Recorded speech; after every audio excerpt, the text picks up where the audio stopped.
Domenica 29 maggio, San Massimo di Treveri. È il 150° giorno dall'inizio dell'anno, ne mancano 216 alla fine. Il sole sorge alle 5:27, tramonta alle 20:50.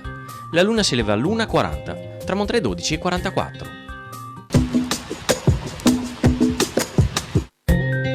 La Repubblica di Venezia approva gli antichi statuti di Conegliano.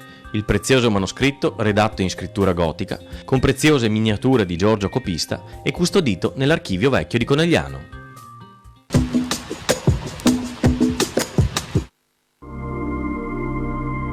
Le previsioni per domani.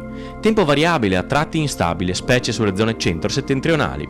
Annuvolamenti cumuliformi, più compatti sulle zone alpine e prealpine, alternati a parziali e temporanee e schiarite.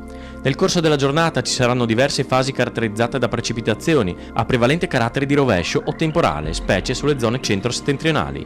I fenomeni risulteranno più frequenti e consistenti sulle zone prealpine e pedemontane. Temperature massime in ulteriore calo in montagna, con valori sotto la norma del periodo, senza variazioni di rilievo in pianura. Minime stazionarie o in lieve calo.